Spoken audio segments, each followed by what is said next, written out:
before the primaries, one of the Democrats looking to get to go on the ticket, Mr. T.R. Roberts, he mentioned something that perhaps you're more familiar with than I was when he mentioned it.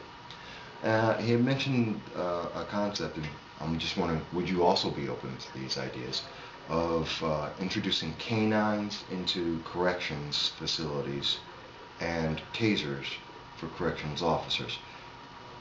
He mentioned that it was an idea that might be useful. Have you heard about it? Oh yeah, it's always been around. Oh. Tasers are illegal to use in the jail. Canines you can bring in. Well, the Commission of Corrections does not allow tasers in the jail. And canines, yes. They just recently opened that up. I mean, very recently, to allow us to take canines into the jail. You have to write a policy on it, and they have to approve it and so forth. But right now, we are using canines. Not on an everyday basis. We have 3 canines in our agency, and if the jail thinks they need the canine over there for some reason, we'll take one in there. Oh, okay. Okay.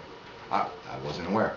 Yeah. I mean, some facilities are much bigger than ours. They may actually have an officer trained in the canine unit or just the jail itself. We don't. We're not that large. We have a large facility, but it's not that large that we can dedicate somebody just to do that. Okay. Well, that makes sense. And thank you for that. I wasn't sure. This is your field, not mine. So that's fine. A lot of people don't know these things. Well, that's why we're asking. Exactly. Give them an idea of a extrapolation. But immigration reform, big issue. All across the country, everyone's going crazy. Arizona on immigration law, for and against, making illegal aliens citizens, for and against. With illegal aliens in Broome County, would these laws help or hurt that problem if it exists? Well, I can tell you now is that there is no real problem that I'm aware of in Broome County illegal immigrants. We do come across them at times. We do pick them up, and we call ICE, and the Border Patrol people come down, pick them up, and they take them away. Now, there's a process that they go through. That's up to them. But we just do our end by, if we find illegal immigrants, turning over to the federal government, and it's up to them to handle it from there. And they've been taking care of that, no problem. And all the agencies in the county do the same thing, whether it's the state police or your local police agency. We all do the same thing. We just call ICE or the Border Patrol. They come down, pick them up, and they take them away. Okay. We don't get that many. It's very few. You know, offhand, I think one night we had 7 total from 2 different stops. You know, once in a while it'll be 1 or 2 or 3 or 4. But throughout the year, it's not a large number. It's a very small number. Well, we are in central New York. Exactly. And most of those result from traffic stops. These people are crossing through, going to who knows where. Okay. That makes sense. We'll switch gears again. Okay. Just a little bit. Going more towards the political aspects of the job, and more so towards the election itself. Right now, there's a very large move in the nation against incumbents. At the same time, there's also a very large move in the nation towards Republicans, which you are. So that kind of puts you in a mixed scenario right now of being an incumbent, which is not in favor, and being a Republican, which is in favor, and at the same time being an officer of the law, which is completely separate of politics, right? Although it kind of is. How do you feel about that? Does that impact you, or is it not impacting you? Well, yeah, you know, I mean, I do worry about that in a way. What I have seen, though, is the people are more upset over the people in state and federal government more than they are the local people.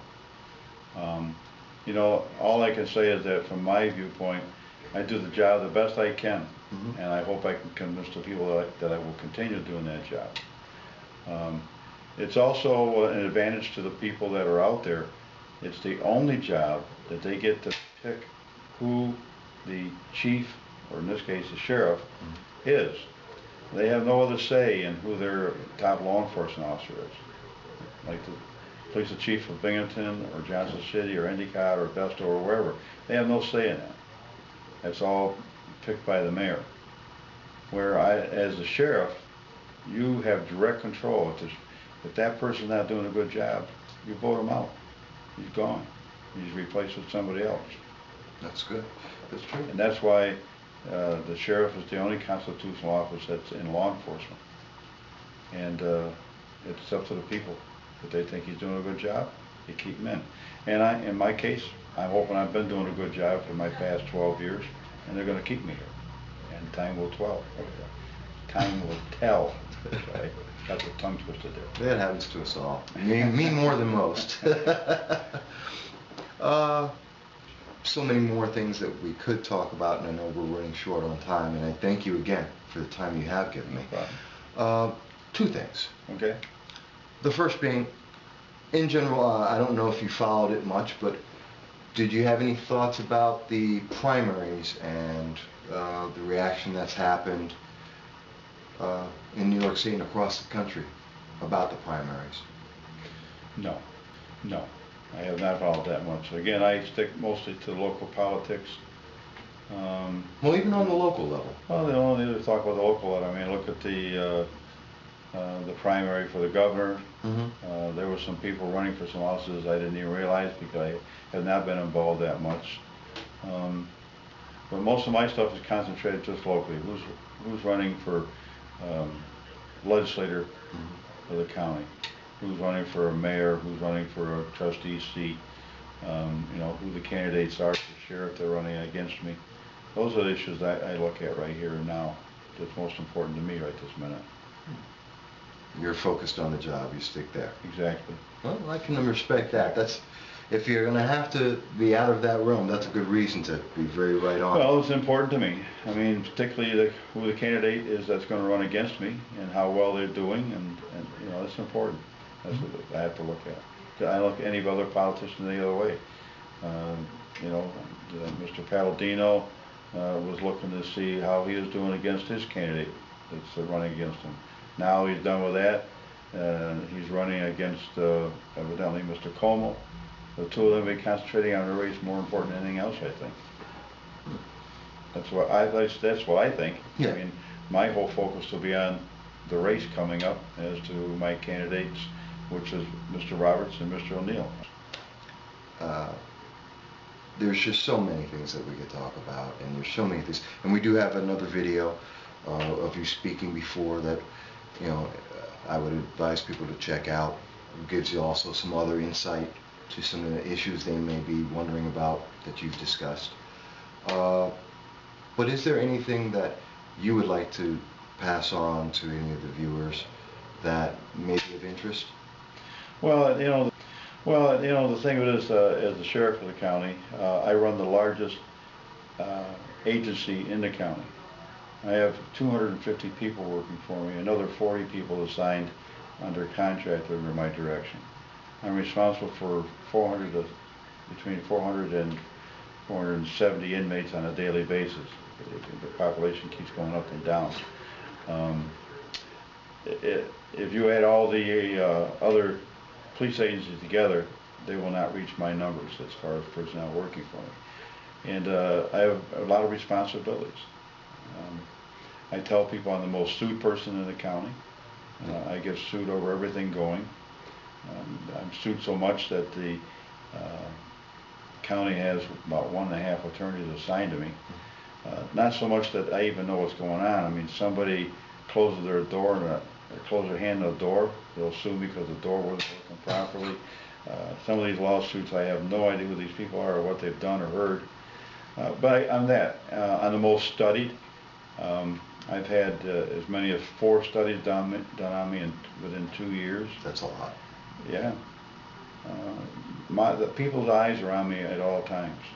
I'm audited constantly. Audits don't bother me because I'm audited at least once or twice a year. And like I say, well, I'm used to all this. And So I try to run the agency the best I can, Mhm. give the service to the public out there the best I can. And my people work very hard to give that service.